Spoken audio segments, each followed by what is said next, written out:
Welcome to Nobody's Perfect Podcast. I'm your host, Jason Hopcus, and today I am thrilled. I have my co-host here with us, Amy Staley, and of course, our esteemed guest today. We're welcoming Dr. Stephanie Crawford-Goetz. Stephanie is a clinical psychologist who is also a director of mental health services for a Colorado school system.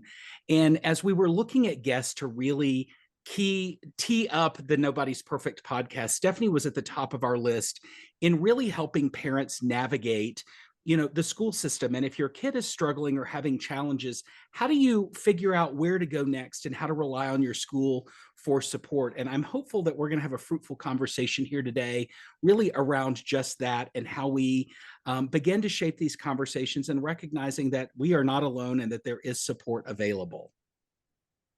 Stephanie, welcome. I'm so glad you're here. Yes, thank you, Stephanie. Both welcome. Jason and Amy for having me. Absolutely. Well, Stephanie, we're so thrilled that you were willing to do this. I know you and I have spent a lot of time professionally connecting, both working within the school systems, but also outside of that with overlap as it relates to mental health and services in the community and trauma-informed care and vicarious trauma. I feel like I've been lucky to cross paths with you in several capacities. And I just really want to acknowledge some of the reasons I was so excited you're willing to join us for this conversation is all of the unique lenses that you bring, not only from your experiences here in Colorado, but also your experiences in Texas and how you really value the importance of collaboration with families and the importance of recognizing how things have changed today for youth in the world. So I really appreciate that you're here. I feel like I would be missing things if I went ahead and tried to introduce you. So we would love it if you would take some time and tell us a little bit more about yourself and your professional experiences and who you are in general. So thank you, Stephanie, for being here. Well, you're welcome. And absolutely. Yes. So my background is, as Jason said, I am a clinical psychologist. I've also always been a school psychologist and worked in the schools. And I've had a really nice career in which I've had the opportunity to see kids thriving in schools, but I've also worked in my own practice, in my private practice, as well as teaching at a variety of universities.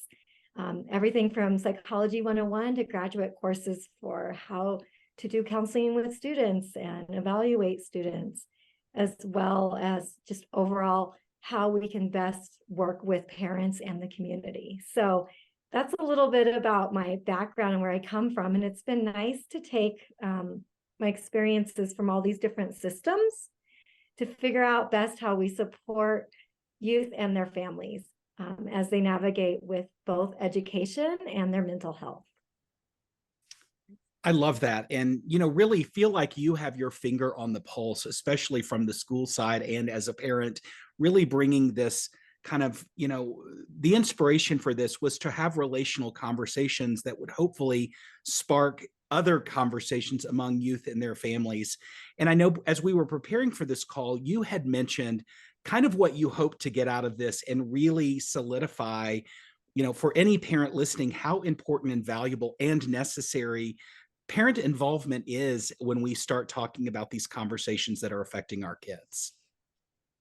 Absolutely. Parents are the number one experts of their children, and they are such a valuable partner in education.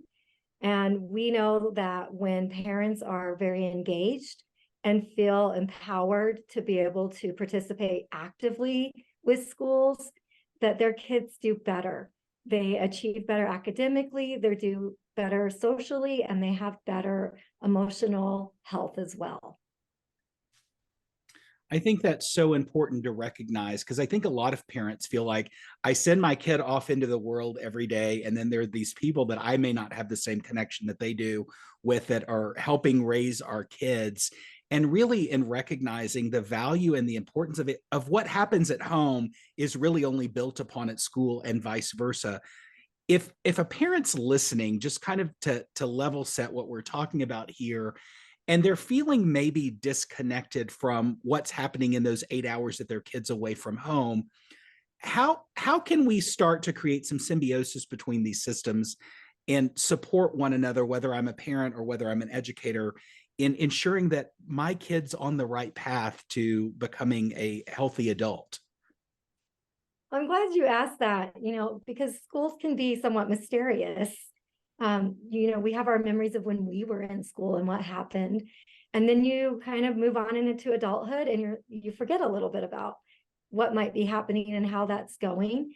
And it can be a little intimidating too, to not know the rules and know all of the people that might be engaging with your child.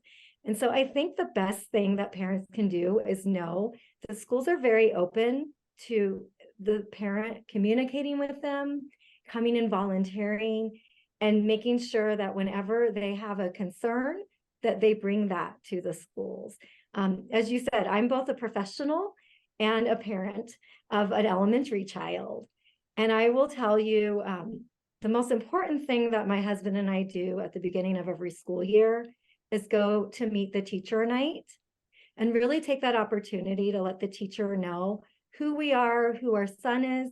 My son is a student with ADHD, and he has been on an individualized education plan. So, he's not your average student. So we really take that opportunity to introduce who he is, what his strengths are, what his needs are going to be.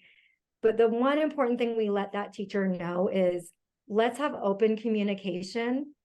And as soon as there might be an issue, let us know so that we can be your partner and we can be proactive about it. And if we do that, you're going to find that we're your biggest supports and advocates, teacher. And the teachers always appreciate that openness.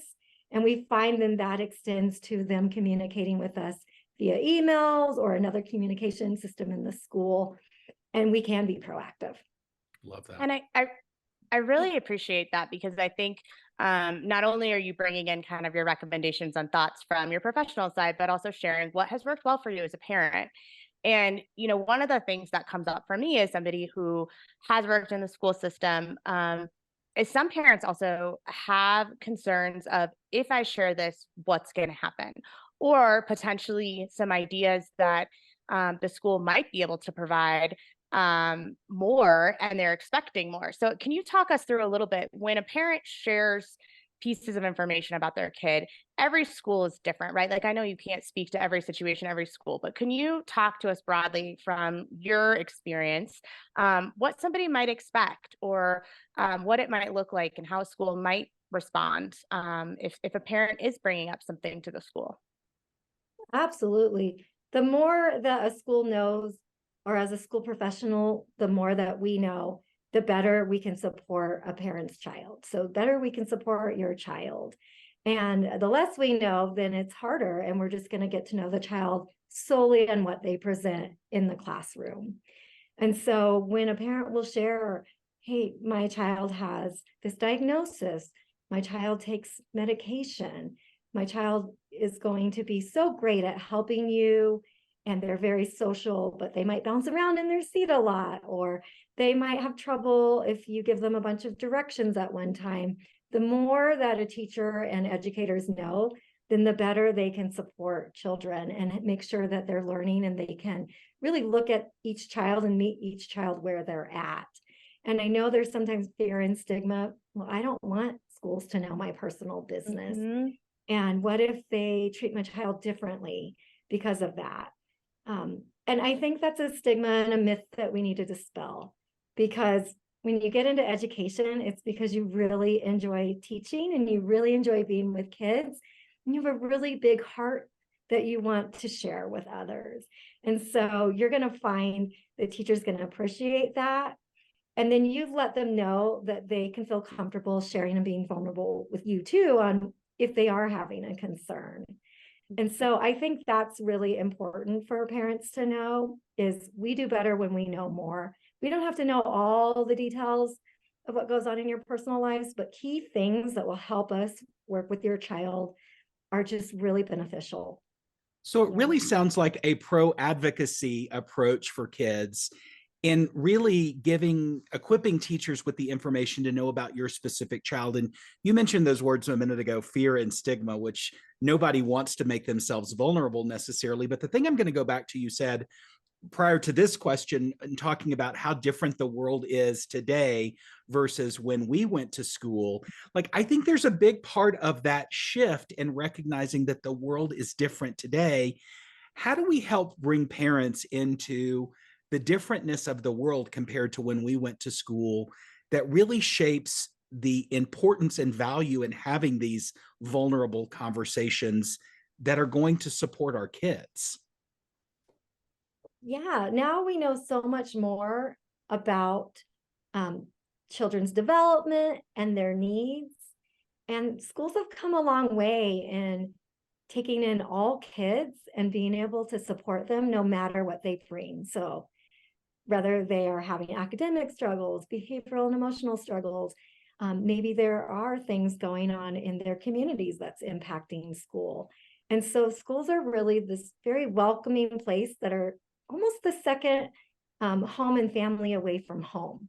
That's how classrooms are expected to be set up, and for the teacher and the students to behave, is knowing that we want kids to come into school and feel safe and feel comfortable and know that their teacher is going to teach them academics, but they're also going to check in on how they're doing. And they're going to celebrate when they're doing well in all areas. And so you'll see now as parents, when you go and meet the teacher, when you can go and volunteer, if you can go to, right now, Halloween's coming up. So there's going to be opportunities to go to Halloween parties in the classroom. There's a lot of watchdog dads, grandparents, mothers programs where you get to go and be in the school with your child and observing their entire day, from greeting parents and kids, going to their classes, eating lunch with them, and then ending the day. So there's all these opportunities now that parents can go into schools and see what's happening and be a support. Yeah. And what I hope parents will see is that these are classrooms in which their child has all of their needs met. And it's no longer just, you're here to learn how to read, do math, science, and writing, but we're really here to support your child as a whole individual with all of their needs in collaboration with parents. You know, Stephanie, that's bringing up a couple of things for me that I just want to comment on. One, I just feel like before I worked in schools, I collaborated a ton with schools. You and I worked for several years prior to that work. And until I was in the building, I did not comprehend the amount of time that schools are with our children. And I tell everyone, like, while I loved the work I did, and I hope that I did some good work while I was in schools, what I really learned and took away was how to be a better parent and how to collaborate better with schools, because there is so much love and attention that schools do bring and wrap our kids with. And you know, even thinking to the piece before where you were talking about that communication, I'm thinking of times when I worked with kiddos that ended up maybe having a discipline issue or were struggling with listening and some of those pieces. And later, when we met with family, we learned, you know, somebody had just passed away, or parents are maybe going through a divorce, or other pieces that understandably there might have been reasons that the family kept that private or hadn't thought about communicating those pieces. And once we had that information, our ability to respond and redirect the kid in a different way to really meet their needs was very different. And I love how you're bringing in the Watchdog program or other programs where parents can come into the classroom and observe, because I do think that is an opportunity. I know for myself as a parent, I've gone in and been a reader in my daughter's class. I go and volunteer kind of with various holiday parties, other things like that. And you do get a different feel. You know, I know I can go eat lunch with my daughter any day I would like to. I can offer to go and meet her at school. And some of those moments of seeing how our kids are when they're not with us and when they're in their environment it's beautiful, because they're little people, and we're able to see how they are in their own environment and how the school environment is fostering that for them. And I really, really appreciate kind of how you're bringing that in here, because I do think that at times it feels like, even though there's a lot of effort to coordinate and communicate those pieces, parents try to not step on toes, or I don't want to add too much to your plate. And so at times, even sometimes out of a courtesy or respect, might not be engaging as much And what I hear you saying is schools welcome that, and they like when parents are engaged in that opportunity, and it's also helpful for the parents to maybe feel more comfortable and confident in their youth experience in the day to day. Yeah, absolutely, Amy. I think, well, there's a balance, like teachers and other staff are working incredibly hard and they work extra hours after the school hours end. It's important to be known to the teacher and the teacher see you as a family and know a little bit about you, because that makes that opportunity to talk to one another much easier. And teachers appreciate acknowledgement. I will say as an educator, and especially in my current role, you usually only hear the bad. You get contacted when somebody's mad about what you're doing or what the school is doing, or there's some issue. And you rarely get contacted to say, wow, I'm really enjoying what you're teaching my child, or thank you for sending home a note about how my child did a really good job today and helped another student when they were hurt or whatever. Those things you don't hear a lot about. So anytime as a parent, you can reach out human to human and say, I see you and I appreciate what you're doing. It goes a long way for when you do need to have those difficult conversations. Like such a beautiful opportunity to build rapport and just to get to know each other. And then that builds this unique bond that better serves your kid. Ultimately, I guess the thing that I would love to normalize in this conversation, and I'm not looking for a statistic necessarily, but how often do we see kids having unique challenges that might require an IEP or might require some sort of other, program or treatment? Like, I'm guessing it's a lot more than many people listening may think. Sure. And what we forget is we only think of either an average student and they're doing well academically, or we're thinking of very intense kids who have severe needs. But there's a whole spectrum of needs in children. And so as parents, our kids will develop at different rates, even though everyone's doing fine and there aren't concerns. And so there are kids who will read later than other kids. And it doesn't mean that they have a disability or they need any specialized instruction, but it does mean that they might need a little extra attention and maybe some, brief additional interventions like a special reading group or a summer reading program or extra support at home with additional reading. So you have those kinds of opportunities in which children might struggle and it's developmentally appropriate. And that is a time to be engaging with teachers and other staff to figure that out. And then, yes, you do have students who may have disabilities. And that is around, 12 to 15% of our kids that really struggle and need something special. But you have all the kids that don't need that will be learning and developing at different rates. And I think that's what's so important and valuable about this conversation is the recognition of it's okay to need help, and more importantly, that help is actually available. And parents who don't fully understand the resources and the opportunities that the school system can provide you to help your kid, whether it's developmentally for a time or because of a disability longer term, there are solutions to your point, which is very different about how schools meet students today versus maybe how they did in the past. And I think that's important for people listening to understand, like, school systems have a tremendous amount of resources available to them. And a lot of it is reliant on the information you're giving them in addition to what they're witnessing in the classroom. Is that right? Yeah, that's absolutely right. And I know, and speaking to what you've said, Amy, sometimes parents are a little hesitant to want to reach out with a concern. They don't want to come across as demanding or rude, or maybe that they're critiquing. And I would encourage parents to just put that away. You're the biggest advocate for your child and you know them so well. So if you have any inkling that you're worried about something, the schools have an open door policy. Ask to talk with the teacher, ask to talk with their counselor, and figure out what might be happening. Because often you can talk and a parent can have some of their concerns normalized for them, but then the school can hear, thank you for bringing that up. We engage with so many kids. And so now that you've brought that to our attention, we're going to be looking out for that. And we're going to come up with some strategies with you so that we can do some things here at school that you can then complement at home. And we can be proactive so that this doesn't become a bigger problem than it needs to be, because we addressed something right as we saw a concern about it. And I don't think parents should worry about that. That's welcome, and that's not bothersome.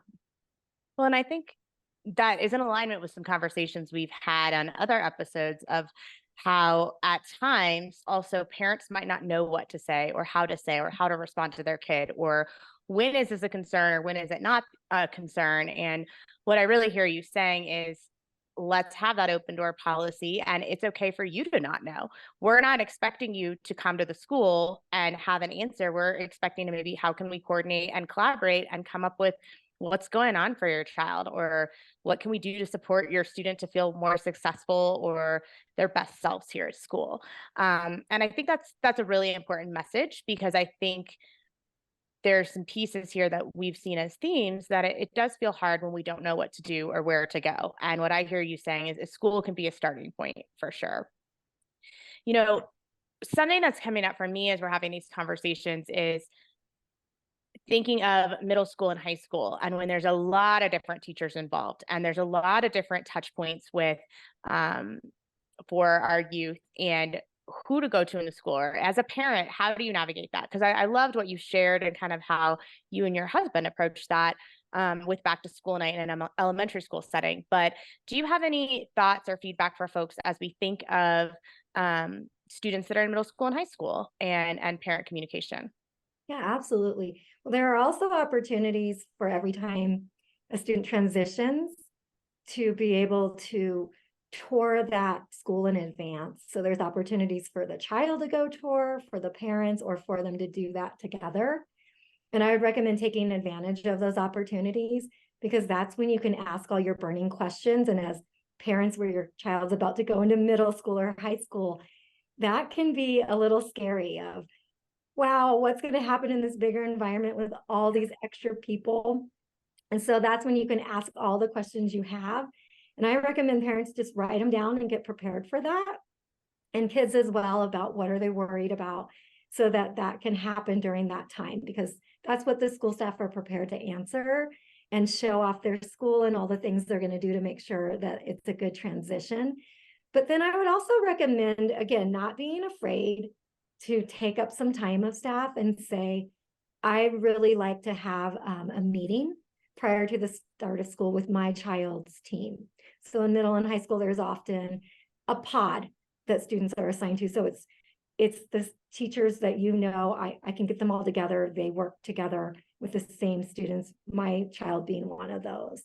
And you can ask for a meeting and you can go over some specifics about what your child might need, how to best teach them, things that will really help form relationships with them, things that might not be so good to do that could really damage relationships, and have those conversations and have those proactive meetings with the school staff.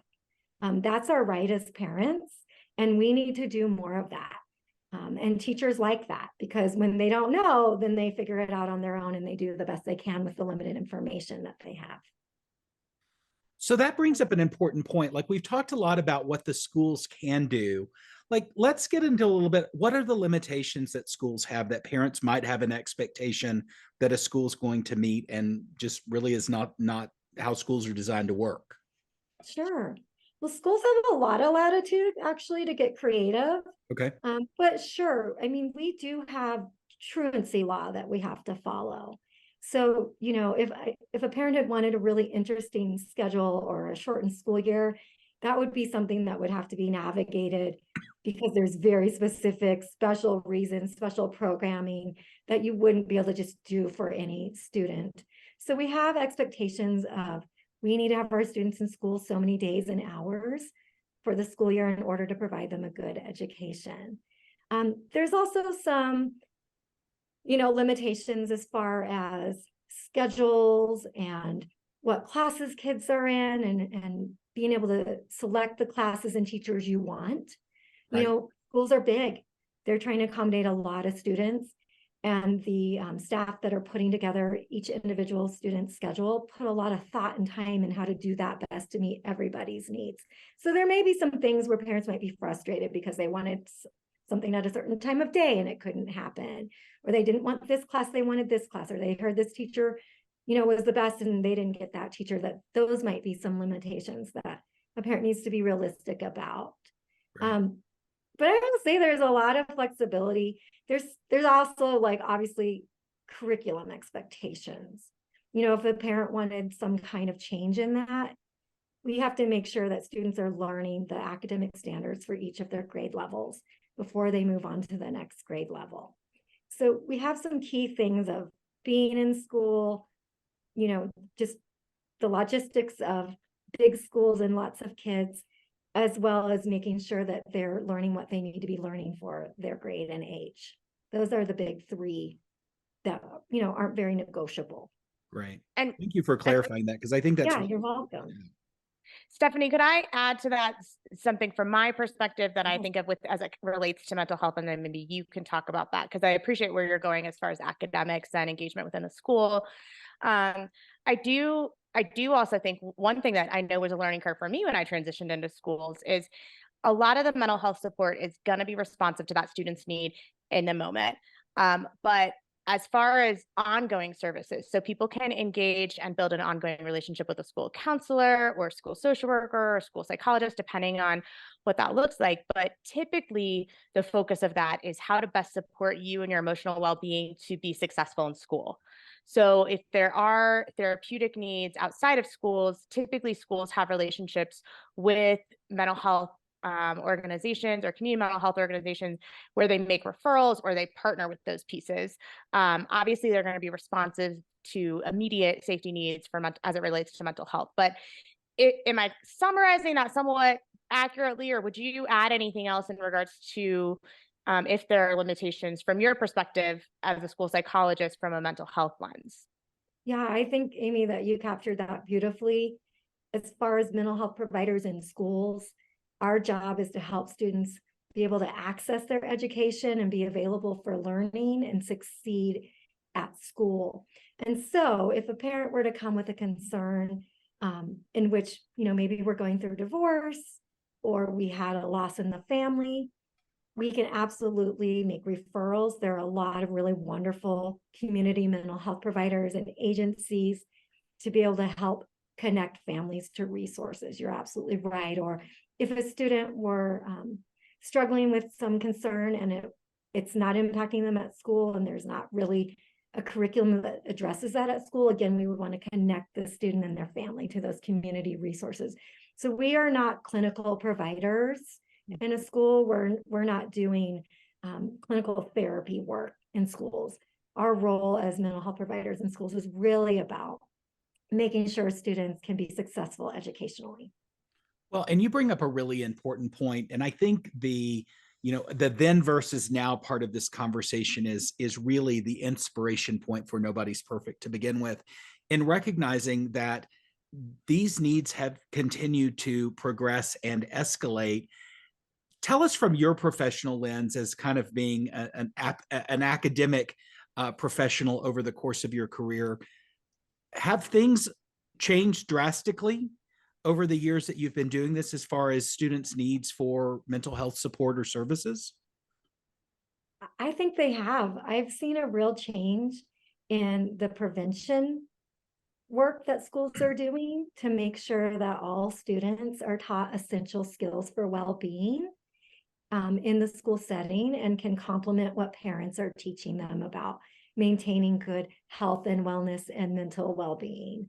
And so that's been a change. I can just remember thinking when I was in school, and many of us parents, you didn't even know that mental health providers worked in your school. Mm-hmm. Those were not people that were visible or that anyone knew about, unless there was someone with some very special education type needs that maybe knew about that.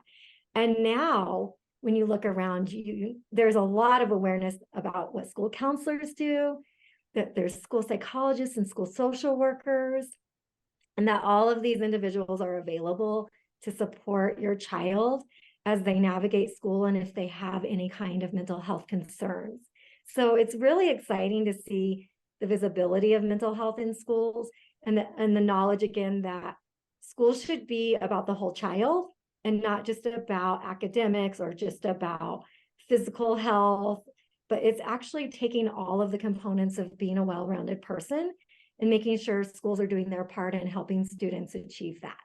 Well, and so that's really exciting. Well, you make a really interesting point, though, a minute ago when you said that schools are not necessarily there to provide clinical services to support your youth. So if I'm a parent and I've got a kid that I know is struggling, and we've engaged the school that, my child sees the school counselor or social worker, and they're engaged in that, and the school, as a parent, I'm letting you know what's going on.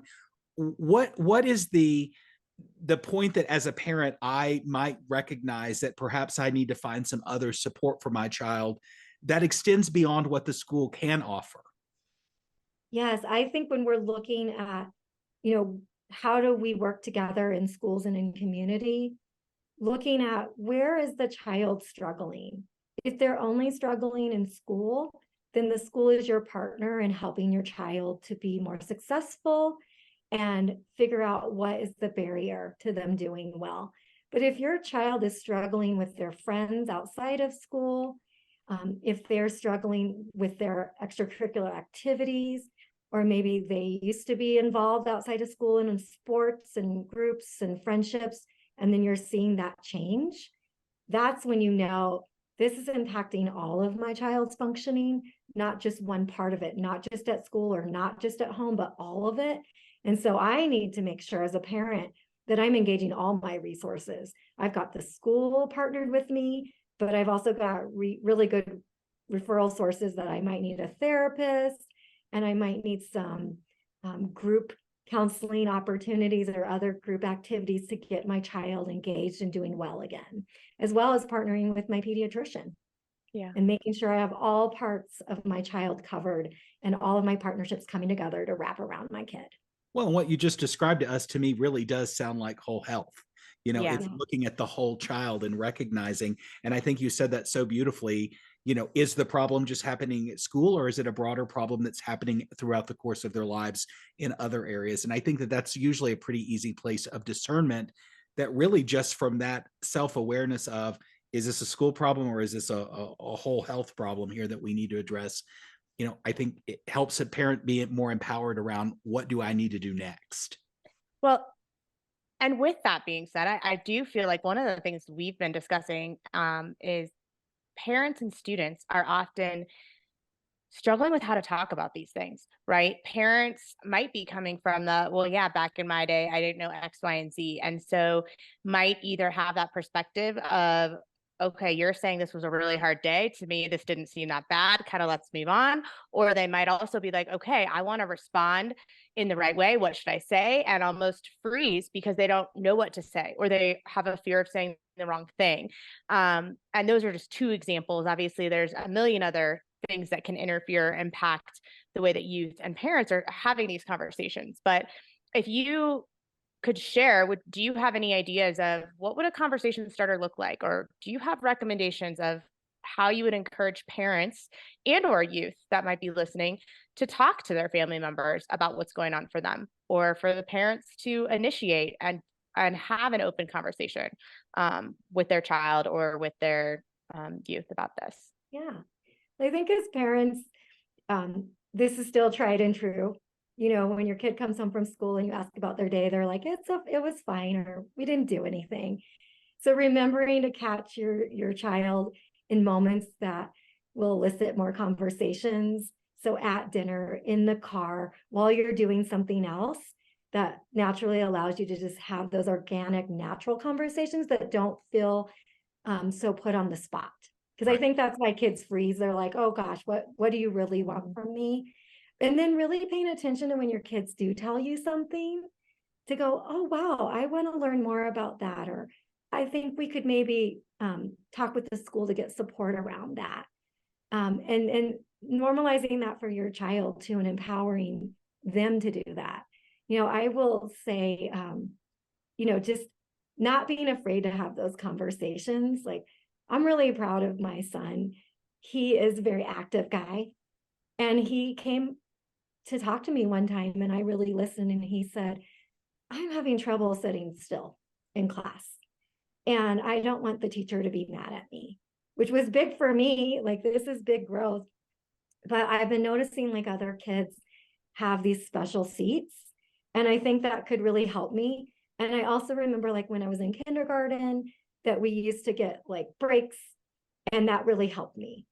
And so I said, that's phenomenal that you're sharing this with me. I'm really proud of you for recognizing that. And would you like me to talk to your teacher about that? Because he's little. And so I thought I can engage that conversation and share some of your ideas and hear what other ideas they might have to help you be able to focus better when you're at school, because you're trying so hard and you love being at school. And so he said yes. But I think if he were older, I could have empowered him to say, do you want me to practice having a conversation with your teacher so that you can ask for that? Or would you like you and I to go together and call a meeting and go over what might work best so that they really know who you are and how to help them? So that is one example that I will tell you.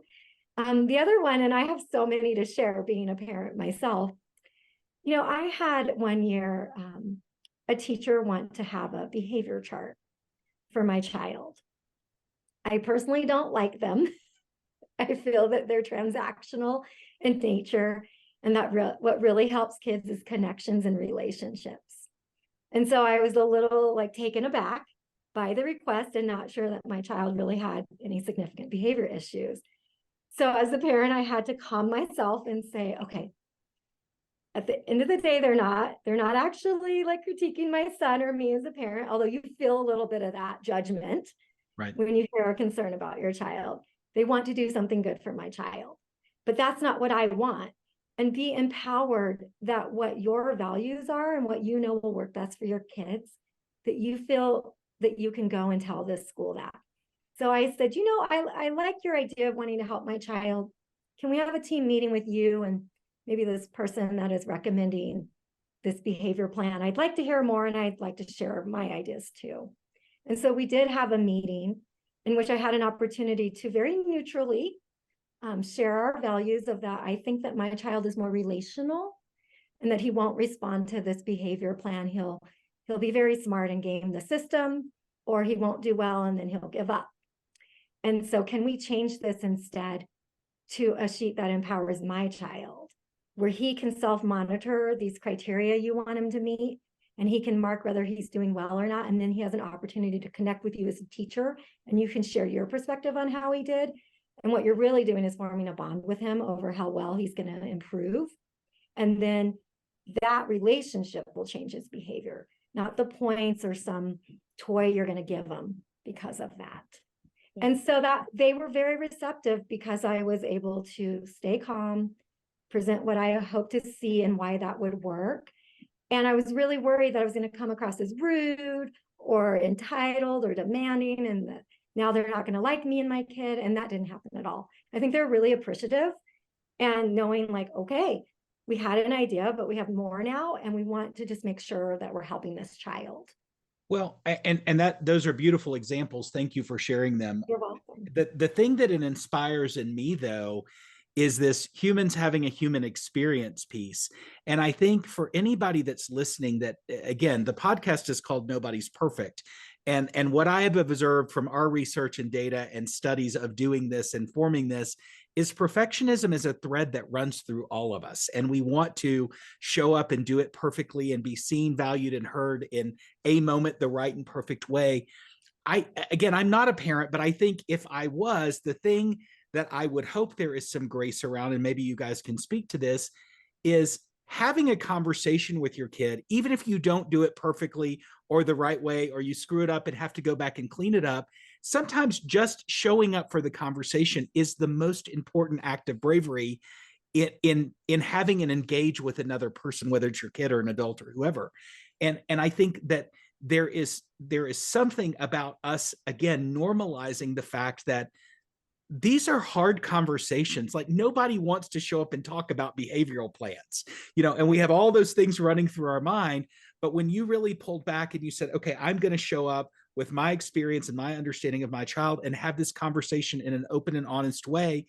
I think that that model is a successful model to apply to most conversations. And if you do it wrong, to say, hey, that didn't come out the way that I wanted to, like, let me reflect on this and I'm going to come back to you. Like, I think we always have an opportunity likely to clean up something that we've done that maybe wasn't our best moment. Yeah, I agree with you. In schools, something that you'll see a lot is restorative practices.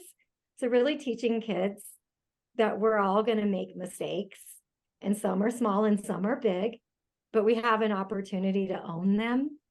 And then whether it's one person or a group, to be able to have a really authentic, raw conversation about, I messed up, I'm sorry, I want to move on positively with you. What will that take? I want to restore with you. And we restore back into our community, whether that's our family or with our friend group or at school with our classroom. And that's something we model at home. I mean, I think, as you said, we all strive for perfection, and that's all you see publicly from people of what we're willing to show. But I mess up every single day as a parent. We all do. We all do. And I don't respond right, or I say something that came across critical, or I yell. And my child knows, though, and he's known from really early age, I'm willing to come back and say, man, I was having a bad moment there. I apologize for that. I'd like to restore with you. What can I do right now to help you restore with me? Do you need space? Do you need a hug? Do you want to talk about it? And really empower that other person to let me know what they need. And in this case, my child, and give it to them. And we know, like in our family, we restore. If we mess up, we own it and we restore. And I think, as you said, you can do that in any relationship you have, whether that's personal or at work or at school. Well, and I think it goes back to the tenets of seeing, valuing, and hearing the people that are important to you. Like that's really what it comes down to. And thinking of, as we're all talking about that nobody is perfect, if you had to tell us what you think of or what nobody's perfect means to you, what would that be, Stephanie? That's a really great question. No pressure. I know, sorry. no pressure. I'll just take a sip of my cherry Coke here. Sorry for that. Go. Well, I think what it comes down to is nobody and nothing is perfect. If you think about it, we strive for that and we want to do well.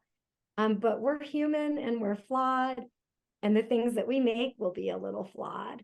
And I love in some like Native American traditions that they actually value that not everything is perfect, and like jewelry they make or clothing or something, they know there's going to be a flaw and that's okay. And that makes it real, because perfection is not real.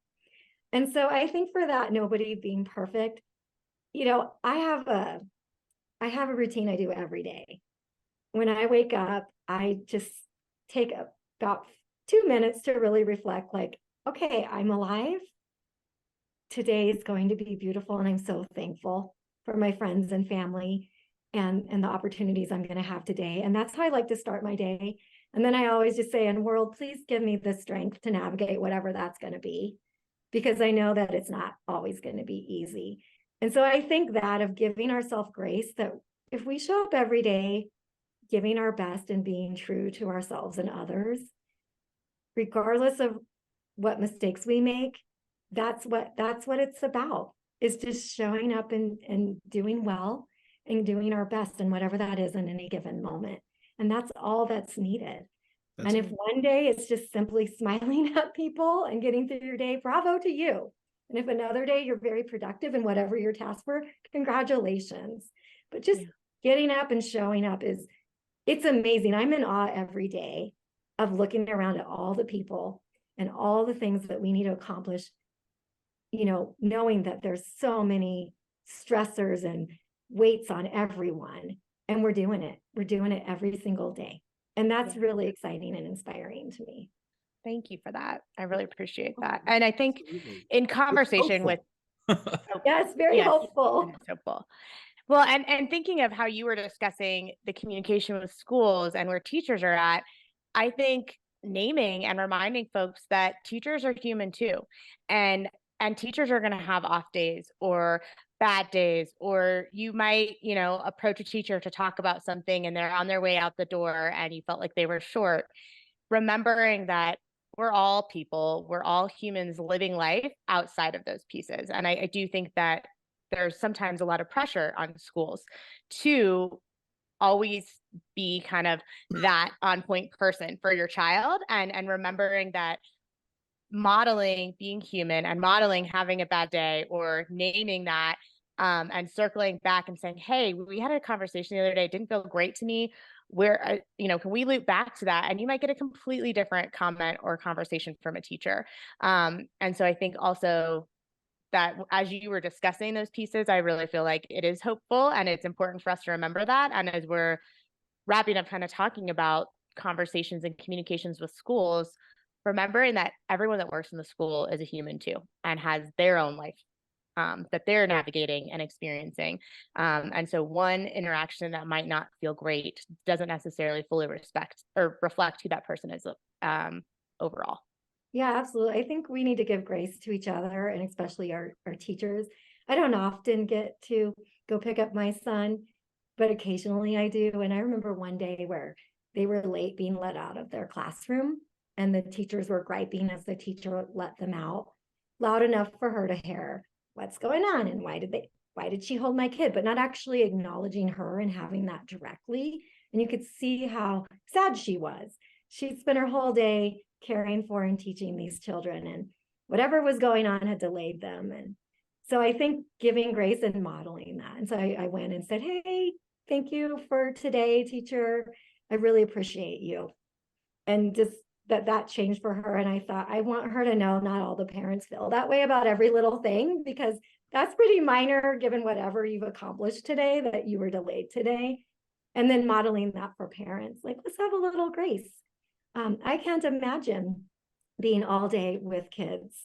That is one of the hardest jobs for any of our people that work with children and staying at home. Parents can't either. So yeah, let's celebrate these people who are raising our humans, Yes. I have so loved this conversation. Thank you, with gratitude for having this with us. I think you've given us, a wealth of insight around really what are impacting our youth and how the school systems are showing up to meet those today. So again, my sincere gratitude for you and your presence and being here today. Well, you're welcome. And I hope your listeners will take all the opportunities to engage with schools and teachers and staff. Take advantage of all the opportunities to educate yourself on how better to do that and learn about schools. And don't be afraid to connect, because at the end of everything, we're humans, and that's what we need in order to do well. I love it. And Thank you, Stephanie. And to our listeners, thanks for being part of Nobody's Perfect, a community dedicated to supporting, inspiring, and empowering youth and families. We hope you've enjoyed this transformative conversation today. Together, we're dismantling stigma and providing solutions for the mental health and well-being challenges we all encounter. Be sure to join us every other week on cozy101.com/imperfect to continue embracing our shared human experience. I'm your host, Jason Hopcus, and it's been a pleasure having you here. Stay connected, stay inspired, and remember, nobody's perfect because perfection isn't real. Your story is. Until next time.